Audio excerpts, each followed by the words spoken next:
So, have you ever really thought about the American university? I mean, not just as a school, but as a world all its own. A place with its own rules, its own culture, a place that feels completely separate from the rest of society. Well, today, we're exploring exactly that. The story of what's known as the academic enclave. You know, this quote from Nietzsche just hits the nail on the head. It perfectly frames the core tension we're going to unpack. He's pointing to this wild paradox. As American universities tried to reach more and more people, the very idea, the very purpose of education seemed to get weaker. This idea, that growth could actually lead to dilution, is right at the heart of our story. All right, so let's start with the main event here. What exactly is this academic enclave? Let's break it down. The source material calls it a moratorium, which is a great way to put it. It's this unique pause in life, right? A space squeezed between the carelessness of being a teenager and the full-on struggle of adult life. And here's the crucial part. In the United States, this space is way more insulated, way more walled off from the rest of society than pretty much anywhere else. And you can see how that separation gets built.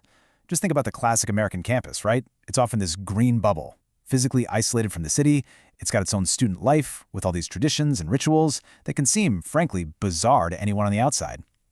This whole insular culture means that debates can get incredibly intense. The source calls them tempests in a teapot. And that's because they almost never escape the campus gates.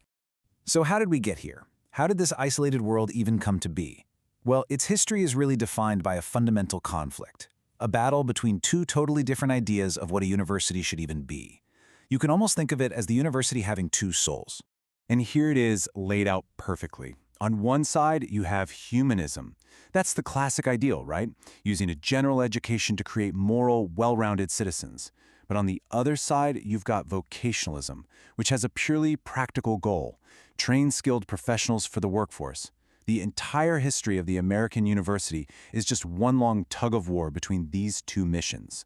And you can literally see this conflict play out over time. It starts with Harvard, founded on that humanist moral model.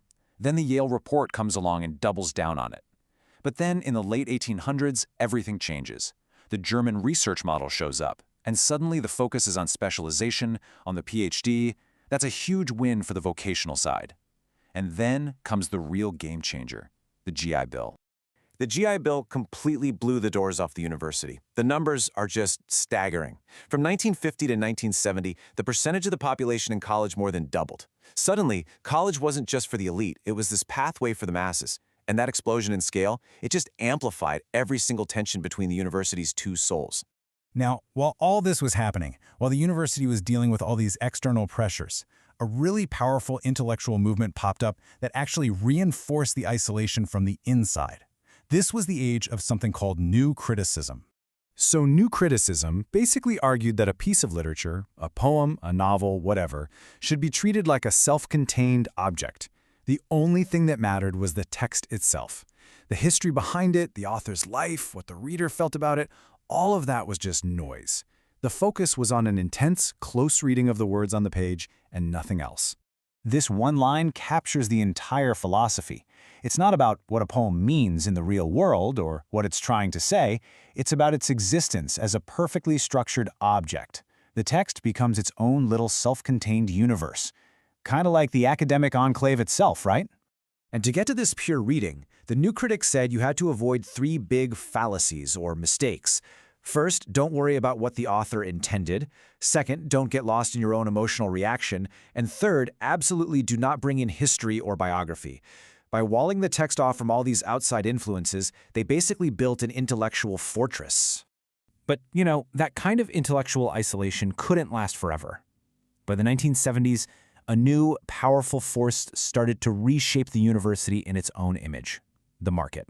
And this is where a brand new, unofficial motto started to take over: learn to earn.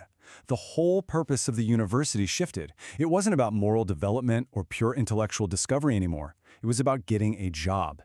The university was becoming a direct pipeline into the corporate world. And right along with that shift came a whole new set of rules, borrowed straight from the business world. All of a sudden, universities were talking about profitability, productivity, and fighting to climb the annual rankings. Knowledge itself started to be treated like a commodity, something you package, sell, and optimize for the best return on investment. This quote from Bill Readings just sums it all up. The old mission, the one rooted in culture and big ideas, was being replaced by this vague, empty goal called excellence. What does excellence even mean? Well, in this context, it just means being better than the competition based on some metrics. It's a goal without a soul. Okay, so all of this, the isolation, the internal fighting, the corporate takeover, it all leads to this really fascinating and unique outcome, the absence of a certain kind of thinker in American public life. And this isn't a new thing. Way back in 1948, the famous French intellectual Simone de Beauvoir visited the US and noticed something really strange. She saw a complete separation, a divorce, she called it, between the thinkers inside the university and the bigger public conversation happening outside. And this slide shows you exactly what she meant. In Europe, the ideal is the public intellectual, someone who's a specialist of the universal, who speaks on big topics to the general public. But in America, the Enclave produces the academic star. Their fame is usually confined to their peers, their debates are stuck on campus, and they operate almost entirely inside that isolated university world. And think about it. Even the biggest names you can come up with, Chomsky, Sontag, Seid, they are all products of this system. Sure, they became famous, but their careers, their initial recognition, the very terms of their debates, all of that was born inside the academic enclave. They're academic figures first who happened to break through, not public figures who happened to be thinkers. Which really leaves us with this final question. What is the American university today? Is it still that old-school humanist ivory tower for quiet thinking? Or has it just become a vocational knowledge factory, cranking out workers for the economy? Or, and this is probably closer to the truth, has it become this strange, isolated paradox of both? A world apart that's still struggling to figure out its real purpose in the world at large?